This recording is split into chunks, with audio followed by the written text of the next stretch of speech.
पूरा फटुआ हो। आज कलकत्ता के एकेडमी ऑफ फाइन आर्ट्स में वेलफेयर पार्टी ऑफ इंडिया ने एक गोल मीट कॉन्फ्रेंस किया। इस कॉन्फ्रेंस में उन लोगों ने कहा कि बीजेपी का मकसद ये होता है कि मुसलमानों को परेशान करना, कभी यूसीसी के नाम पर, कभी 3 तलाक के नाम पर, कभी बाबरी मस्जिद, कभी 370 और अब वक्फ की प्रॉपर्टी। वेलफेयर पार्टी के जिम्मेदारान का कहना है कि वक्फ की प्रॉपर्टी अल्लाह के लिए लिख दी जाती है, यानी जो वक्फ की प्रॉपर्टी है वो अल्लाह के लिए इस्तेमाल होती है, मस्जिद के लिए, मदरसा के लिए या दीगर इस्लामी कामों के लिए। तो फिर इसमें बीजेपी का पेट में दर्द क्यों हो रहा है कि वो अलग से कानून बनाए, और बीजेपी ये कहती है कि वक्फ की प्रॉपर्टी का इस्तेमाल सब कोई करेगा। अगर एक जायदाद किसी मुसलमान का है तो फिर दूसरे धर्म को कैसे इस्तेमाल करेंगे। इसी बात को लेकर कलकत्ता के एकेडमी ऑफ फाइन आर्ट्स में एक गोल मीट कॉन्फ्रेंस का इनेकाद किया गया, जिसमें ये सख्ती से कहा गया कि बीजेपी जो कानून लाने जा रही है वक्फ अमेंडमेंट बिल, हम उसको किसी हाल में कबूल नहीं करेंगे। और इन लोगों ने जेपीसी यानी ज्वाइंट पार्लिमानी कमीशन के मेंबरान से गुजारिश की है कि बीजेपी जो अपनी बातें कर रही हैं उसको सिरे से इनकार किया जाए। मैं साजिद परवेज, टाइम। वक्फ तरमीमी बिल यानी वक्फ अमेंडमेंट बिल और ओबीसी सर्टिफिकेट को बातिल करार देने के खिलाफ आज कलकत्ता में वेलफेयर पार्टी ऑफ इंडिया के जिम्मेदारान व लीडरान ने एक गोल मीट कॉन्फ्रेंस की, जिसमें वेलफेयर पार्टी ऑफ इंडिया के national president doctor Mohammad Raisuddin, state president doctor Mansa Sen, state general secretary Sarwar Hasan, Jamaat Islami के रहनुमा मोहम्मद नूरुद्दीन, अमानत फाउंडेशन के सेक्रेटरी शाह आलम समेत दीगर मिली लीडरान मौजूद थे। और वक्फ अमेंडमेंट बिल के खिलाफ नेज ओबीसी सर्टिफिकेट जो बातिल करार दिया गया है, उससे जो परेशानियां हो रही हैं, उस परेशानियों का हल कैसे निकाला जाए, इस पर अपनी बातें रखी। इन लोगों ने यह भी कहा कि ओबीसी सर्टिफिकेट जिसकी वजह से बहुत सारे तलबा को नुकसान का सामना करना पड़ रहा है, बहुत सारे स्टूडेंट्स फॉर्म फिलअप नहीं कर रहे हैं, इनके मसाइल को जल्द से जल्द हल किया जाए। इन लोगों ने स्टेट गवर्नमेंट से भी दरख्वास्त की कि जिस तरह ओबीसी बनाया गया है और उसके बाद उसको रद्द किया गया है, इसका हल जल्दी निकाला जाए। मैं Sajid Parvez, Times News 18 Kolkata.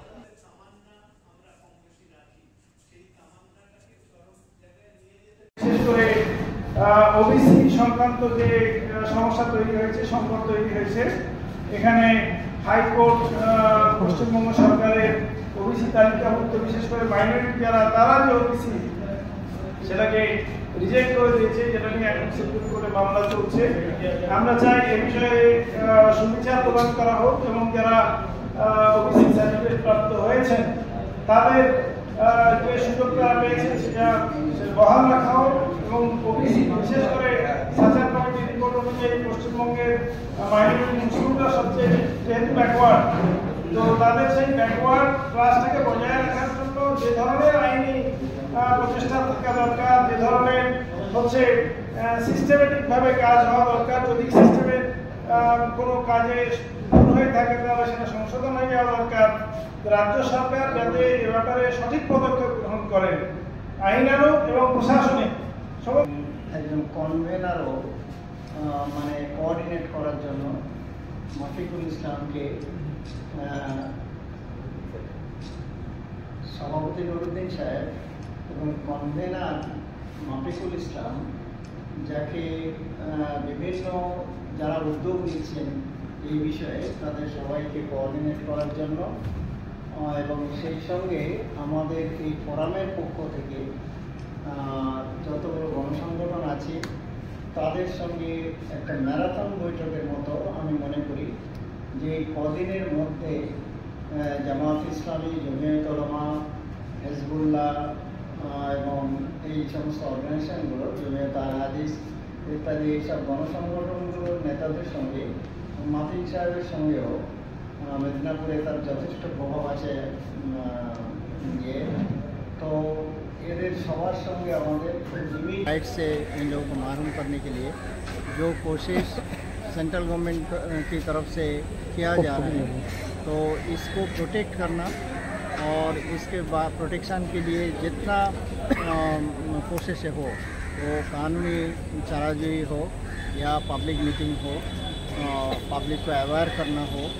Sub section को यूनाइटेड करके एक गवर्नमेंट की, स्टेट गवर्नमेंट एवं सेंट्रल गवर्नमेंट को ये मैसेज देना है कि हम लोग हमारा जो राइट्स है उस राइट्स पर किसी को इख्तियार नहीं देंगे जो इस राइट्स पर हमला करे या उससे हम लोग को मारेंगे। कुछ আপনারা ওয়াকআপ বিলের এতে সুবিধা অসুবিধা কি আছে, মানে এটা অ্যাকচুয়ালি বিজেপি কেন করতেও চাইছে? ওয়াকফ বিল ওয়াকফ প্রপার্টি এটা প্রকৃতপক্ষে মাইনরিটিসদের পার্সোনাল প্রপার্টি। এই প্রপার্টির উপরে সাংবিধানিক অধিকার নেই কোনো গভর্নমেন্টের যে সে তাতে হস্তক্ষেপ করে। তো আজকের বিজেপি গভর্নমেন্ট যেটা করছে যে এটা মাইনরিটিসদের সেই পার্সোনাল যে প্রপার্টি এবং যেটা কমিউনিটির পার্সোনাল প্রপার্টি, সেই কমিউনিটি সেটা মেনটেন করবে, তার ডেভেলপ করাবে এবং তাকে যে কোনো কাজে তারা ব্যবহার করবে এবং যে কাজগুলো তাদের ইসলামিক কালচারাল ডেভেলপমেন্টের কাজে লাগে। সেই জন্য এটা কমপ্লিটলি অনলি ফর মাইনরিটিস, আর এটা of the minority, for the minority, by the minorities. এই সাংবিধানিক অবস্থানটা এটাই। আর অথচ সেই অবস্থান থেকে একে সরিয়ে নিয়ে যাওয়ার জন্য চেষ্টা করছে সেন্ট্রাল গভর্নমেন্ট। আর সেন্ট্রাল গভর্নমেন্ট করছে তারা তো অন্য একটা কমিউনিটি, মেজরিটি কমিউনিটির প্রতি। পার্লামেন্টারি কমিটিতে যে দেওয়া হয়েছে আমরা আশা করি যে এটা বাতিল হবে এবং আমাদের ভারতবর্ষের পার্লামেন্টে যেভাবে কোনো বিল পাস হয়, যেভাবে কোনো বিল উপস্থাপন করা হয় তার কোনো প্রসেস মেনটেন করে এই বিল উপস্থাপন করা হয়নি। যদি কোনো কমিউনিটির সঙ্গে রিলেটেড কোনো বিষয় থাকে তাহলে সেই কমিউনিটির যারা স্টেক হোল্ডার, যারা তার সঙ্গে রিলেটেড, যারা তার মালিক, তাদের সঙ্গে আলোচনা করতে হয়, তার সুবিধা অসুবিধা, তার ভালো মন্দ দিক ডিসকাশন করার পরে একটা সর্বজন গ্রহণযোগ্য বিল উপস্থাপন করতে হয়। কিন্তু কেন্দ্রীয় সরকার অনেকগুলো বিলের সঙ্গে এই বিলটাকে ঢুকিয়ে দিয়েছে কোনো প্রায়র ডিসকাশন ছাড়াই। সেই জন্য আমরা সর্বতভাবেই এই বিল যাতে রিজেক্ট হয়ে যায়, এটা কোনো আইনে পরিণত না হয় সেই বিষয়ে আমরা আন্দোলন করছি এবং আমরা চাচ্ছি এই বিল রিজেক্ট হয়ে